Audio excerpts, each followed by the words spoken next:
시간 하나님 말씀 마태복음 27장 40절에서 44절을 다섯 절 함께 읽겠습니다. 신약성경 50페이지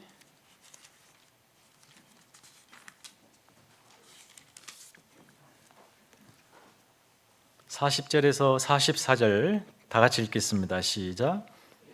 이르되 성전을 헐고 사흘에 짓는 자여, 네가 만일 하나님의 아들이여든 자기를 구원하고 십자가에서 내려오라 하며, 그와 같이 대제사장들도 서기관들과 장로들과 함께 희롱하여 이르되 그가 남은 구원하였으되 자기는 구원할 수 없도다. 그가 이스라엘 왕이로다. 지금 십자가에서 내려올지어다. 그리하면 우리가 믿겠노라. 그가 하나님을 신뢰하니 하나님이 원하시면 이제 그를 구원하실지라. 그의 말이 나는 하나님의 아들이라 하였도다 하며, 함께 십자가에 못 박힌 강도들도 이와 같이 욕하더라. 아멘. 우리 전우자 한번 이렇게 인사하십시다. 우리는 그리스도인입니다. 우리는 그리스도인입니다.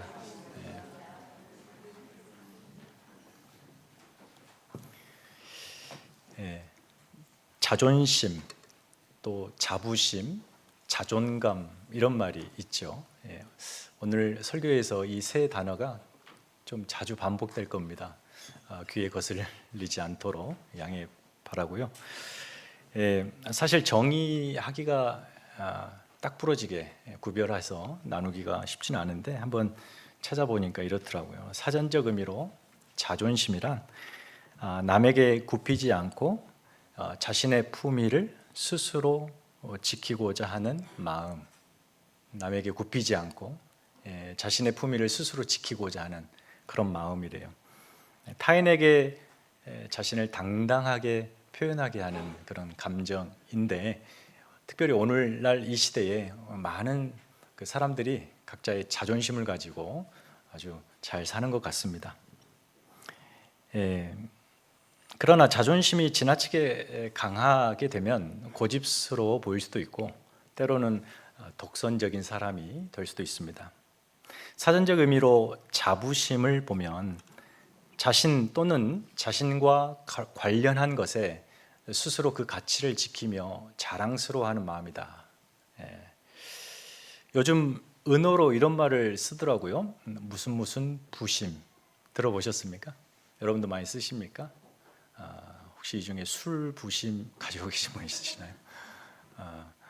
커피 부심, 축구 부심, 해병대 부심 뭐 이런 거 한국 분들이 많이 사용하더라고요. 무슨 뉘앙스인지 충분히 아시겠죠? 뭔가에 대단히 가치를 두고 그것을 자랑스러워하는 마음이에요. 하지만 이 자부심이 지나치게 강하면 자기의 생각, 자기 것이 최고라고 하는 또 오만에 빠지기도 합니다. 세 번째로 자존감입니다. 자존감이란 이 자아 존중감의 준말인데, 정의는 이렇습니다. 자신을 존중하고 가치 있는 존재라고 인식하는 마음, 자기 자신을 아주 가치 있게 생각하는 마음이에요. 자신 그대로를 존중하고 자신의 삶 자체를 가치 있게 평가하면서 이게 클수록 행복감을 크게 느낍니다. 그러나 역시 자존감도 지나치게 강하면 자기밖에 모르는 이기적인 사람이 될 수 있습니다. 자존심, 자부심, 그리고 자존감, 모두 그 앞에 뭐가 붙어 있죠? 스스로 주무시는 게 아니라 스스로 스스로 자기에 대한 이 태도와 감정인데요. 자기를 자신 앞에 두고 자기를 평가하는 겁니다. 이 세 가지의 감정들은. 그래서 나는 나를 이 정도로 생각해, 이 정도의 사람, 이 정도의 수준으로 생각해, 이게 바로 이 세 가지 자존심, 자부심, 자존감의 척도가 됩니다. 예수 믿는 우리도요, 이 세 가지가 있습니다. 예수 믿었다고 이런 게 다 죽어 없어진 게 아니에요. 근데 세상 사람들과 이 세 가지를 정의할 때 그 전제가 다릅니다. 신앙인은 자기 자신 앞에 자신을 세우는 것이 아니라 우리가 믿는 하나님, 예수 그리스도 앞에 우리를 세웁니다. 그래서 거기에서 우리가 누구인지를 발견하게 돼요. 전제가 다릅니다. 그래서 하나님 앞에서라는 전제로 다음 그 세 가지를 다시 이렇게 제가 정의해 보았습니다. 먼저 그리스도인은 신앙의 자존심이 있어야 돼요. 신앙의 자존심이란 다 같이 읽어볼까요? 하나님 앞에서 내 자존심을 꺾고 세상 앞에서 성도의 품위를 스스로 지키고자 하는 마음. 우리는 우리의 옛 자존심이 하나님 앞에서 꺾여버린 사람이에요. 예수를 만나서 세상 앞에서 내 자존심을 내세우며 사는 것이 아니라 하나님을 믿는 자의 이 품위를 지키면서 그게 좋아서 신앙의 자존심으로 품고 사는 그리스도인이다 이 말입니다. 그리스도인은 신앙에 또한 자부심이 있어야 돼요. 신앙의 자부심도 한번 이렇게 정의해 보았습니다. 다 같이 읽어볼까요? 하나님 또는 복음과 관련한 것에 그 가치를 지키며 자랑스러워하는 마음. 우리는 과거 죄와 나뒹굴던 옛 삶이 아니라 예수 안에서 새로워진 거룩한 삶의 가치를 두고 그 삶을 자랑스러워하는 사람들입니다. 이해되시겠죠? 그리고 마지막으로 신앙의 자존감이 높아야 합니다. 신앙의 자존감, 앞서 자존감, 자아 존중감의 준말이라고 했으니까 이 신앙의 자존감은 하나님 존중감, 하나님을 존중함 이렇게 준말이라고 할 수 있겠는데요. 다음과 같이 정의할 수 있습니다. 다 같이 읽어볼까요? 하나님을 존중하고 하나님을 사랑하고 하나님의 말씀에 순종하는 삶을 가장 가치 있게 여기는 마음. 내 기준과 가치로 타인을 평가하던 내가 하나님 앞에서 타인을 평가하게 되면 나를 먼저 생각지 않고 그 타인을 생각하는 배려심을 갖게 돼요. 하나님을 사랑하기 때문에 이웃 사랑하게 됩니다. 이런 것들, 이런 존중감. 그래서 크리스찬은 신앙의 이 자존심, 자부심, 자존감을 가지고 아주 올곧게 신앙생활을 해야 합니다. 예수님께서도 자존심, 자부심, 자존감을 자신의 공생애에 담으셨는데 특별히 어떤 것에 대한 그런 세 가지의 감정이었냐? 바로 당신이 하나님의 아들이라고 하는 자존심, 자부심, 자존감을 가지시고 공생애를 채우셨습니다. 여러분, 하나님의 아들 예수님께서 세상에 들어오실 때 세상은 죄로 인해서 모든 가치가 왜곡되고 변질되고 오염되었습니다. 사도 바울이 로마서 1장에서 이것을 아주 잘 풀어주고 있어요. 모든 인간은 정욕과 더러움에, 부끄러운 욕심에, 하나님을 상실한 마음에 버려져 있었답니다. 예외 없습니다. 모든 인간이. 그래서 하나님과 단절된 상태, 그가 할 수 있는 일은 오로지 뭐예요? 죄밖에 지을 수 없는 비극적 운명. 그들이 삶의 방식이 어땠냐? 계속 설명하죠. 진리를 거짓으로 바꿔요. 순리가 정해져 있는데 그것을 영리로 바꿔서 사용합니다. 그리고 욕망의 노예가 되어서 온갖 불의, 추악, 탐욕, 악의, 시기, 살인 등등 이렇게 세보면 악의 덕목이라고 하여 20가지를 나열하고 있어요. 그런 일이 결국 자신을 사망으로 끌고 간 줄 알면서도 그 힘에서 스스로 벗어나지 못하고 끌려가 결국 죽음을 맞는 비극적 운명. 모든 인간이 마치 죄의 늪에 빠져 있습니다. 살려고 발버둥 치고 허우적대면 될수록 들어가다가 힘 빠지면 꼬로록 죄에 잠겨 죽는 비극적 운명. 하나님은 질서와 의미와 가치를 창조하신 창조주이십니다. 믿으십니까? 믿으십니까? 하나님이 창조하신 생명에는 그래서 질서가 있습니다. 의미가 있고 대단한 가치가 있습니다.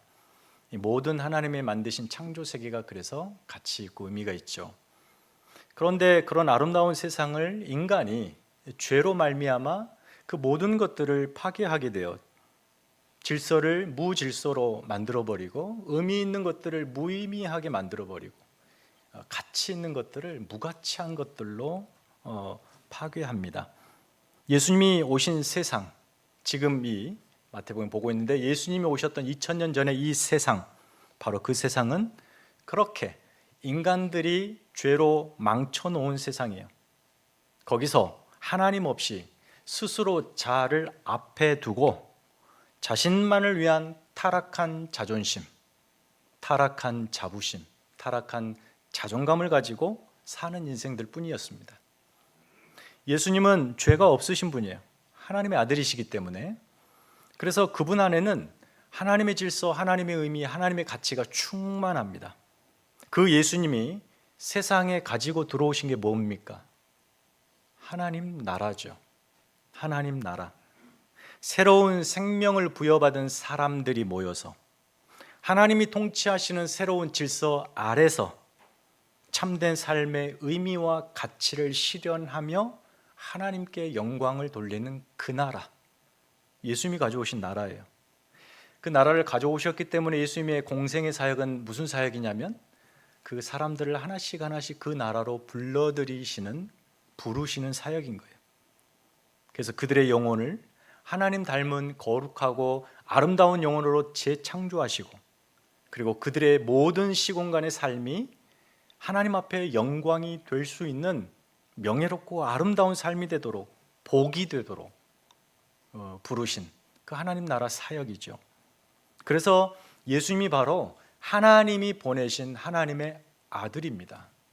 마태는 이 마태복음 거대한 27장의 서사를 통해서 그 얘기를 하고 싶은 거예요. 예수님이 하나님의 아들이시다.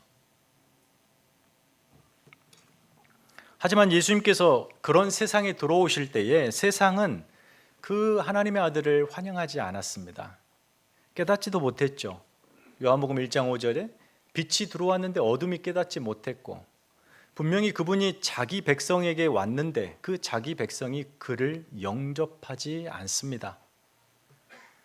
그래서 예수님께서 세상에 들어오시면서 제일 먼저 경험하셨던 감정이 있습니다.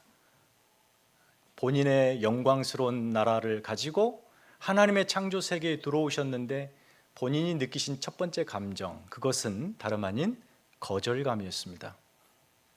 세상을 위해 죽어가는 세상 인생들을 살려내시려고 오셨는데 그들은 철저히 예수 그리스도를 거절합니다.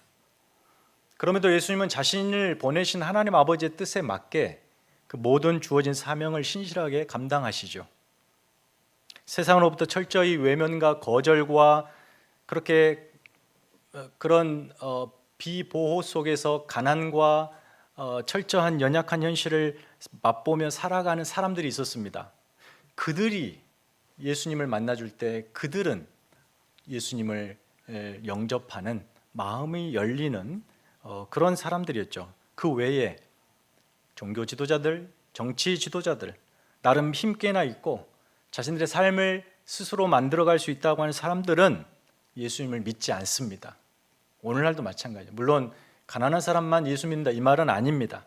여기에 나오는 이런 가난하고 연약하고 불쌍한 사람들, 성경 예수님이 만나주시는 이 사람들은 대략 이런 사람들, 중풍병자, 귀신 들린 자, 심각한 병에 걸린 자, 심지어 죽은 자, 이런 사람들은 그 개개인의 운명을 말하고 싶은 게 아니라 하나님은 떠난 인간들의 보편적인 운명을 그렇게 얘기하고 있는 거예요. 모두 하나님 없이 죄에 묶여 결국 그들의 운명은 비극, 이 죄인의 영적 실상을 보여주는 거죠. 그들이 예수님을 만납니다. 그래서 새로운 생명을 얻습니다. 그리고 그들의 삶에 새로운 질서, 새로운 의미, 새로운 가치, 이것들이 들어오게 돼요. 하지만 종교 지도자들, 권세자들은 예수님을 철저히 거절하고 심지어 죽이려고 하죠. 이들은 죄로 일그러진 죄인의 자존심, 죄인의 자부심, 그리고 죄인의 자존감으로 이것이 너무 강해서 예수님의 이 정체인 하나님의 아들의 권세를 꺾으려고 하죠. 그리고 하나님을 거부하는 타락한 인간들의 전형이 됩니다. 그들은 하나님 앞에서 자신의 모습을 볼 수 없었기 때문에 자신들의 심각성을 알지 못했어요. 그저 욕망에 붙들려 하나님 없이 하나님을 이용하며 살았던 자들이죠. 우리가 지난 본문에 그들이 예수님을 로마 총독 빌라도에게 넘겼고 빌라도는 예수님께 십자가형을 선고했습니다. 오늘 본문이 거기에 이어집니다. 예수님이 십자가 처형식에 가게 되시는데 그 모든 과정을 생생하게 담아주고 있어요. 여기 이 비극적 이야기에 흐르는 중심 주제는 조롱과 수치입니다. 여러분이 조롱과 수치라는 안경을 쓰고 이 서사를 읽어 내려가면 참으로 비극적입니다. 로마 군인들이 예수님께 가하는 그 행위, 비아냥거림, 조롱, 수치, 세상이 예수님을 대하는 태도였습니다. 예수님께서 어떻게 그들에게 넘겨지죠? 유대인의 왕이라고 하는 명찰을 달려진 채로 고문장으로 들려보내집니다. 군인들이 그에게 걸맞는 예우를 하겠다고 이제부터 온갖 몹쓸 짓을 하는데 이른바 유대인의 왕이라고 왔으니 왕의 대관식을 치러줍니다. 가시를 엮어서 왕의 영광을 상징하는 왕관을 만들어 덥석 씌우죠. 왕이 가지고 있는 막대기, 홀이라고 그러죠. 권세의 상징.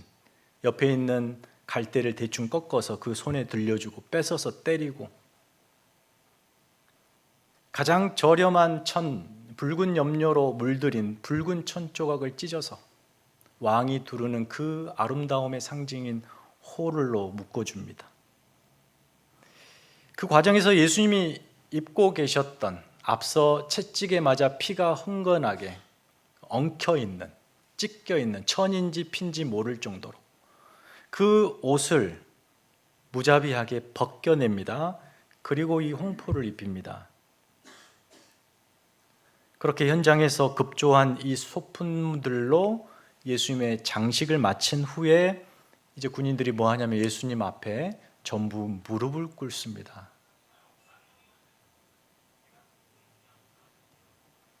그들이 처음 군인이 될 때 자신들의 목숨의 주인인 시저에게 무릎 꿇고 맹세하죠. 우리는 당신께만 충성하겠습니다. 요거를 패러디한 거예요. 아주 저주스럽게, 조롱거리로. 얼마나 수치스러운 장면입니까? 하나님의 아들이 로마 군인들에게 이 조롱거리와 놀이개가 됩니다. 예수님께서 스스로 자라고 하는 한자를 그 앞에 두고 이 모든 상황을 이해했다고 가정을 해봅시다. 자존심이 만신창이가 됐습니다. 자부심이 온데간데 없고 자존감은 바닥을 칩니다. 일반인이라면 이 죽음보다 더 고통스러울 이 수치, 이 조롱, 이런 것을 당하지 않으려고 우리가 뭐 요즘 뉴스 기사를 보면 코너로 끝까지 몰리는 사람들이 스스로 목숨을 끊는 일들은 바로 이거예요. 그러니까 이런 수치와 조롱과 이런 인격적 모독을 당하느니 차라리 그 전에 죽겠다는 거예요. 죽을 만큼 고통스럽다는 거죠. 31절 우리가 읽지 않았습니다만, 희롱을 당한 후 홍포를 벗기고 도로 그 옷을 입혀 십자가에 못 박으려고 끌고 나가니라. 예루살렘 총독 공간에서 이 공개 처형장인 골고다 언덕까지 본인이 매달릴 십자가형 틀 하나를 짊어지고 가야 합니다. 형체를 알아볼 수 없을 정도로 온몸이 피범벅된 예수님의 모습이 적나라하게 길거리에 전시되는 그런 과정의 길을 걸어야 했던 거예요. 이 흥미진진한 볼거리에 구름 인파가 몰려듭니다. 그들 대부분 역시 예수님을 향하여 조롱합니다. 스스로 하나님의 아들 메시아라며 요란스럽게 민중들의 이 민심을 요동하며 끌어모으더니 결국 한낱 저 사람도 연약한 인간에 불과했구나. 그리고 어떤 사람은 혀를 차면서 객기 부리던 젊은이가 저렇게 개의 죽음을 당하는구나. 이런 말로 손가락질하고. 로마는 이 시간을 이 피지배국 백성들에게 공포의 메시지를 전환하는 절호의 기회로 삼습니다. 조금이라도 로마에 반하면 이 사람처럼 된다라고 하는 아주 효과적인 통치 행위, 그 시간이죠. 이 좁다란 골목에 길게 줄을 서 있는 군중들 사이로 예수님이 십자가 형태를 지고 걸어갑니다. 마침내 넓은 언덕에 도착해요. 본격적으로 거기에서 이제 형 집행이 시작됩니다. 군인들이 다시 예수님의 옷을 벗기고 그 옷을 서로 찢어 제비 뽑아 나눠 가집니다. 내가 이 사람을 십자가에 못 박아 죽였다고 하는 자신의 훈장 같은 하나의 시그니처로 그 옷을 가져가는 거죠. 그리고 예수님을 십자가에 드디어 못 박고 그 나무를 세웁니다. 온 세상에 벌거벗은 예수님의 몸이 죄인이라고 하는 낙인을 찍은 채로 적나라하게 전시되어 사방으로. 여러분, 그 모습은요, 예수님이 당해야 할 모습이 아니라 하나님 앞에 죄인이 당해야 하는 그들의 운명입니다. 저와 여러분의 운명이었어요. 그 모습을 지켜본 자들 중 예수의 측근을 제외한 모두가 머리를 흔들며 끝까지 예수님을 향하여 조롱을 퍼붓습니다. 심지어 여러분, 예수님 좌우에 매달렸던 이 죄인, 죄수들도 예수님을 향하여 비방하고 모욕하죠.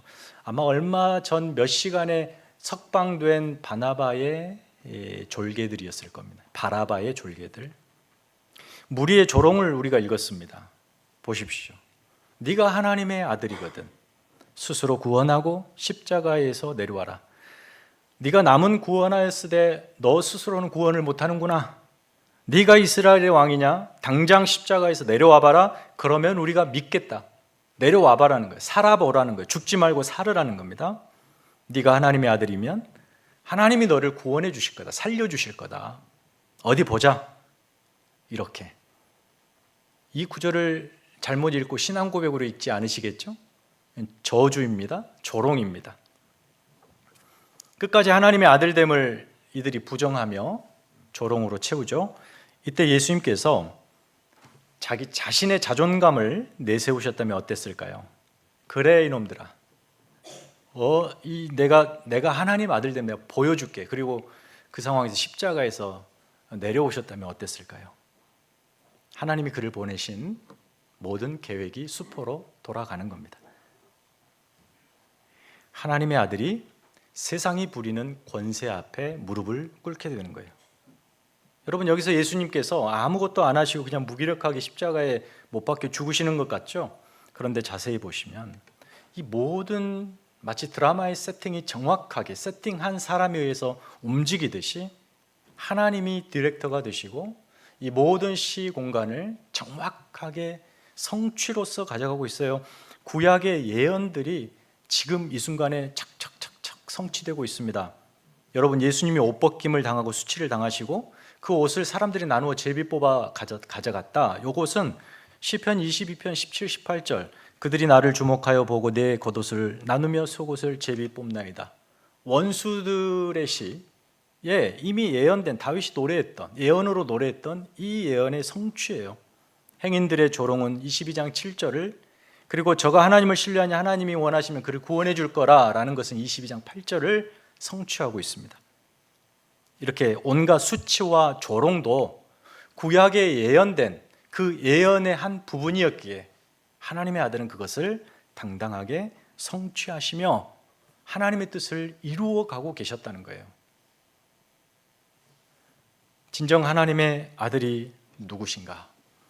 마태복음 28장 전체 서사를 쭉 관통하는 질문입니다. 하나님의 아들이 누구인가? 죄로 세상을 통치하는 권세자 사탄이 예수님이 공생애를 시작하려고 할 때 마태복음 4장에서 첫 번째 던졌던 질문이잖아요. 만일 네가 하나님의 아들이거든. 네가 하나님의 아들이라고? 라고 하는 질문. 그렇게 시작한 예수님의 공생애가 이제 마지막 십자가상에서 어떻게 끝납니까? 다시 사람들의 입술을 통해 네가 하나님의 아들이라고, 마치 샌드위치를 빵이 딱 위아래로 덮듯이 시작과 끝을 이렇게 감싸고 있으면서 마태복음이 대서사가 마무리되고 있는 거예요. 하나의 질문이죠. 네가 정말 하나님의 아들이라고? 이 질문이 우리 안에 끊임없이 일잖아요. 여러분이 예수님을 믿는다고 하면서 신앙생활 내내 우리 스스로가 의심드는 거잖아요. 정말 예수님이 하나님의 아들이실까? 그렇다면 내 삶은 이게 뭐지? 예수님은 그 질문에 하나님이 원하시는 방식대로 묵묵히 그리고 성실히 답변해 오셨고 마지막까지 그렇게 답변하십니다. 그게 뭐냐면 십자가입니다. 누가 하나님의 아들인가? 자신을 보내신 하나님 아버지의 뜻을 온전히 성취하는 자, 순종하는 자, 자신의 욕망이 아닌 하나님의 뜻, 자기 개인의 영광이 아닌 하나님의 영광, 자신의 나라가 아니라 하나님의 나라, 그것을 이루는 자, 그 일에 자신의 전부를 던지는 자가 하나님의 아들이었습니다. 고난의 길을 걷지 않고 십자가를 포기하고 죽음을 맞지 않는 아들은 하나님의 아들이 아니라는 말이죠. 예수님은 자신의 하나님 아들됨을 위하여, 증명하기 위하여 고난의 길을 걸으셨고 십자가를 지셨고 십자가 위에서 죽으셨습니다. 자신의 생애 전체를 통해서 하나님이 영광 받으시는 그것이 아들의 자존심이었어요. 하나님의 이름이 찬송받는 것이 아들의 자부심이었습니다. 그리고 하나님의 뜻을 이루어 드리는 그것이 이 아들의 자존감이었어요. 하나님의 영광이 더럽혀지는 것에, 종교 지도자들이 더럽히는 그것에 예수님은 자존심을 상해했습니다. 하나님의 이름을 망령되이 일컫는 그들 앞에 자부심이 망가지며 상처를 입으며 아파했고 하나님의 뜻이 어그러지는 것 같은 현실 앞에서 자존심이 흔들리기도 하고 이런 거, 오로지 하나님의 영광, 그의 나라, 거기에 초점이 맞춰져 있는 그가 바로 하나님의 아들이었습니다. 우리는 예수를 믿음으로 모두 하나님의 아들, 딸이 되었습니다. 믿으십니까? 예수 믿고 변화된 우리의 정체성, 그 기저에 깔려있는 가장 중요한 정체성, 여러분은 하나님의 자녀입니다. 아들이죠? 딸입니다. 그렇다면 여러분은 무엇에 이 자존심, 자부심, 자존감을 느끼고 살아가십니까? 반대로 여러분은 무엇 때문에 여러분의 자존심, 자부심, 자존감에 상처를 입고 상해하며 사십니까? 네가 하나님의 아들이냐? 라는 이 질문은 그래서 예수님이 받으셨지만 우리 모든 예수 따르는 하나님의 자녀들 전 생애를 관통하는 질문이기도 합니다. 세상은 끊임없이 여러분에게 네가 정말 하나님의 자녀냐? 라고 질문을 던집니다. 네가 정말 예수 믿는 크리스찬이냐? 거룩한 성도냐? 네가 교회라고? 질문을 던지죠. 비아냥됩니다. 제가 몇 년 전에 어떤 문제를 해결하려고 아마 은행 관련해서 업무, 그 은행 때문에 문제가 꼬여서 전화로 풀어보려고 제가 전화를 했습니다. 그 상담원이 받았어요. 그래서 이제 제가 I have a question 이렇게 말했어요. 여러분 무슨 뜻이죠? 알아들으셨죠? 제 발음. 근데 그 사람이 so what 그러는 거예요. So what? 제가 당황했어요. 이 사람 봐라. I have a question 그랬는데 한참을 제가 말을 못 이었죠. 그래서 이 사람이 그러니까 You are Christian, so what? 그러는 거예요. I have a question을 I'm Christian 이렇게 들었나 봐요. 세상의 반응이 그렇죠. So what? 당신이 그리스도인이라고? 그래서 우리의 신앙의 정체성을 세상은 늘 흔듭니다. 조롱과 수치 섞인 말로 비아냥되기도 하죠. 세상이 여러분이 크리스찬이라고 와 크리스찬이다 하고 두 팔 벌려 여러분을 환영하지 않습니다. 그래서 너는 뭐가 다른데?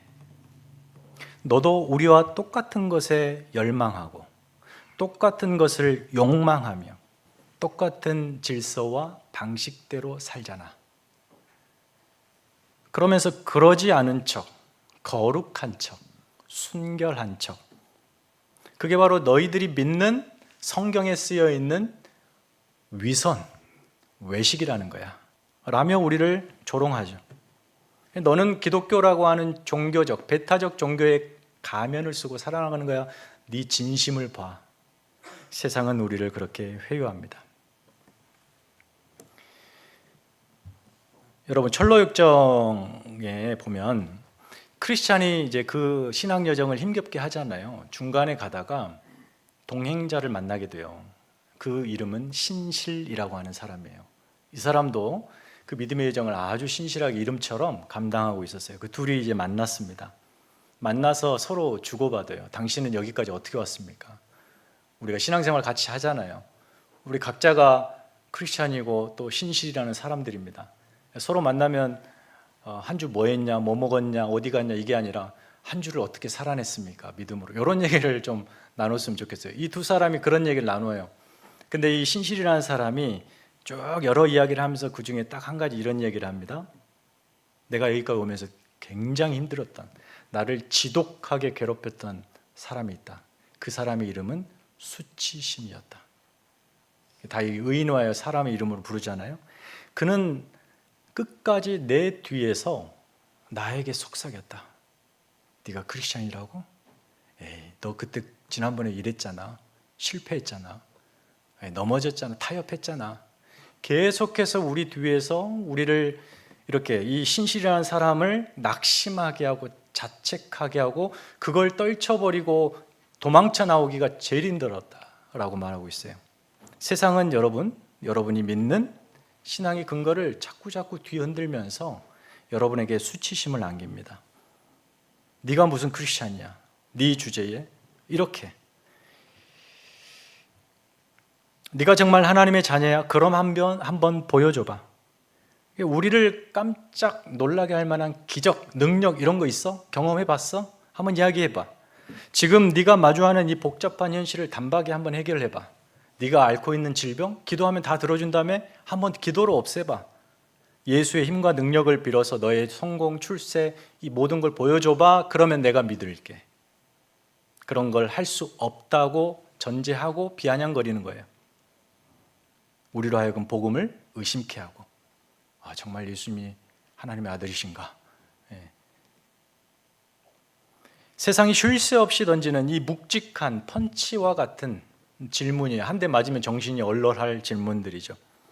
이 질문 앞에 여러분은 어떻게 반응하십니까? 하나님의 자녀, 성도, 예수 그리스도의 교회로서 여러분 안에 신앙의 자존심, 자부심, 자존감이 있습니까? 그러기 위해서는요, 오늘 짧게 두 가지. 첫 번째, 여러분이 누구인지, 어떤 존재인지 이 정체성을 매 순간 잊어버리면 안 됩니다.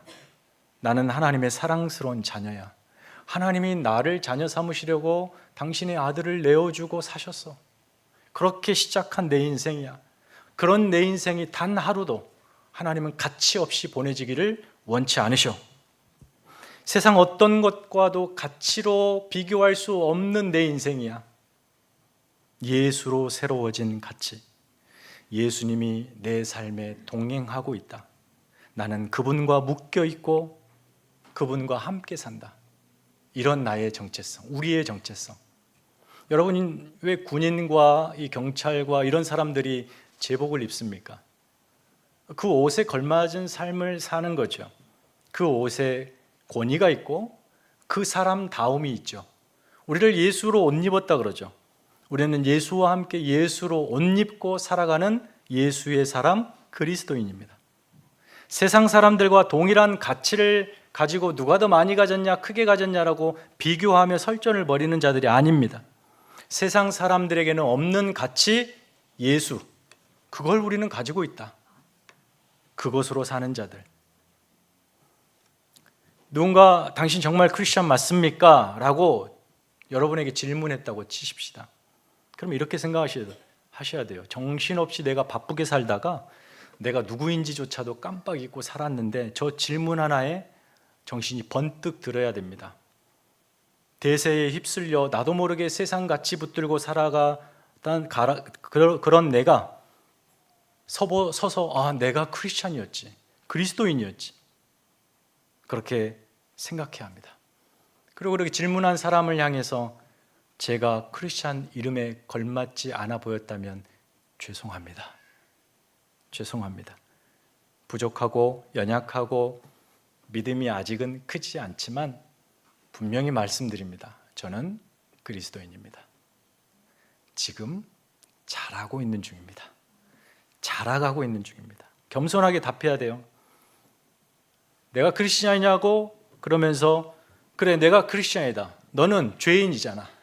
라며 억척스럽게 응대하지 마시고 겸손하게 우리가 누구인가를 잊지 않는 겁니다.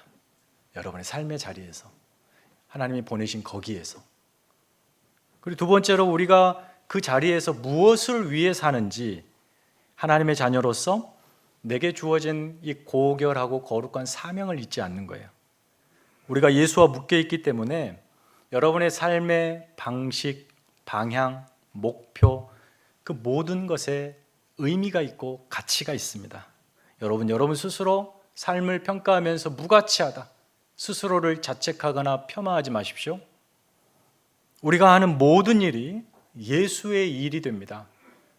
그리고 그 일을 하나님이 영광 받으셨던 것처럼 여러분의 삶 전체를 하나님이 영광 받으십니다. 여러분이 엄청나게 큰 일을 못해도 아니어도 됩니다. 지극히 작고 평범한 나의 일상에서 나의 말 한마디, 행동 하나, 심지어 여러분의 표정 하나까지 거기에 예수가 새겨질 수 있습니다. 그러면 그걸 하나님이 기뻐하십니다. 우리가 어떤 일에 자존심을 느끼거나 상해하는 것, 그것이 내 일이 아니라 하나님의 일이어야 됩니다. 네가 하나님의 자녀라고 세상의 조롱 앞에서 내 삶이 하나님께 영광이 되지 못하는 것 같구나 라는 것에 자책하며 자존심이 상해해야 하죠. 스스로를 돌아봐야 합니다. 화려한 세속적 가치로 기독교를 폄하하고 있습니다. 세상은. 거기서 내가 가진 복음의 가치에 자부심을 느끼셔야 합니다. 세상 사람들이 가졌다고 자랑하는 것 앞에서 그들이 갖지 못한 예수 붙들고 자존감으로 살아내셔야 합니다. 우리가 우리 인생을 그 인생으로 이루려 하는 것이 내 뜻이 아니라 하나님의 뜻이기 때문입니다. 묵묵히 그 길을 가셔야 합니다. 성도로서 여러분이 이렇게 주일날 밖으로 나갈 수 있습니다. 이 시간에 특별히 휴가로 정해져서 나가시는 분들 비난하는 것 아니 오해하지 않기를 바라요. 나중에 이런 얘기 들으셨어도 우리를 기쁘게 이 시간을 사용할 수 있죠. 그러나 하나님 앞에 나와서 주의를 지키겠다, 예배하겠다 이렇게 결단하고 나오신 이것이 여러분 안에 나름의 이 자신감과 자부심과 자존감으로 자리 잡아야 합니다. 어떤 내가 여러 선택의 길 앞에서 하나님이 기뻐하시고 그분의 영광을 드러내는 명예로운 선택을 했다면 그게 우리의 자신감이고 자부심이고 자존감이 되어야 됩니다. 세상 조롱에 억울해도 또 수치에 부끄러워도 하나님의 이 아들됨의 정체성과 사명을 우직하게 때로는 미혹하게 감당하신 예수님을 바라보면서 바로 여러분의 정체성이 그분과 묶여 있고 여러분의 사명이 그분이 가신 그 길에 있다는 것 기억하시고 한 주도 한번 그런 신앙의 이 자신감, 자부심, 자존감을 가지고 승리하시며 영광스러운 한 주 되시기를 축원합니다. 찬양하십시다. 하나님 앞에 기도하십시다. 과연 나는 신앙의 자신감, 자부심, 자존감을 가지고 사는가? 무엇 때문에 내가 그렇게 억울해하고 분내하고 또 갈등하는가? 내 뜻이 이루어지지 않고 또 내가 원하는 현실이 펼쳐지지 않아서 세상 사람들과 비교해 보니까 내가 못나 보이고 내가 가진 것이 초라해 보이고 내가 할 수 있는 것이 많지 않아서, 만일 그렇다면 여러분은 아직도 여러분 안에 예수가 있다는 것을 망각하고 있습니다. 우리가 누구인지 다시 한번 확인합니다. 여러분은 하나님의 사랑받는 자녀들입니다. 하나님이 여러분의 인생을 책임지십니다. 하나님이 당신의 뜻을 이루시려고 여러분을 각자의 현실에 던지셨습니다. 거기서 주님이 여러분과 함께 하시며 생명과 진리로 인도하시고 여러분이 하는 모든 일이 하나님 앞에 의미가 되고 가치가 되고 영광이 되도록 하십니다. 그러니 우리의 삶 전체에 버릴 시간이 하나도 없습니다. 지우고 싶은 경험이 하나도 없습니다. 모든 것이 하나님 앞에 영광이 될 수 있습니다. 그것이 바로 하나님의 자녀됨의 특권입니다. 그 자녀됨의 특권을 한 주간도 누리시고 승리하는 하나님의 은혜의 영광의 시간이 되게 해주시라고 함께 기도하겠습니다. 하나님 아버지, 우리를 붙드셨습니다. 사랑하셨습니다. 예수 그리스도를 통하여 우리를 구원하시고 새 생명으로 창조하셨습니다. 하나님, 우리가 어떤 존재인지 다시금 생각하는 하나님 나라, 하나님 백성, 하나님의 놀라운 진리 생명 분들과 우리가 살아가는 모든 것이 하나님 앞에 영광이 되고 의미가 되고 가치가 된다는 사실을 확인하는 주어진 생에 결코 세상과 타협하고 세상 가치를 쫓아 살아가며 그것에 비추어 자신을 평가하고 자신을 하나님 의미를 매기지 않는 하나님, 우리가 누구인지 다시 한번 생각하게 하여 주시옵소서. 신앙의 자존심, 자부심, 자존감을 가지고 한 주도 승리하게 하시고 성령의 충만한 가운데 우리의 삶을 하나님 인도하여 주시옵소서. 세상의 모든 거절과 조롱과 수치와 그리고 폭력을 당하시면서까지 하나님의 아들됨을 포기하지 아니하시고 그 모든 생애를 통틀어 하나님의 뜻을 이루어 드린 예수 그리스도, 우리의 실력과 우리의 능력과 우리의 지혜로는 단 하루도 책임질 수 없는 무능한 자들이지만 바로 우리와 주님이 함께 계시다는 사실, 우리의 모든 생애가 주님께 묶여 있다는 사실 다시 한번 깨닫습니다. 그러므로 한 주간 하나님, 우리의 삶이 하나님 앞에 영광이 되게 하여 주시옵소서. 죄를 짓고 죄의 길을 걸어가고 죄를 방임하는 그것을 부끄러워하게 하여 주옵소서.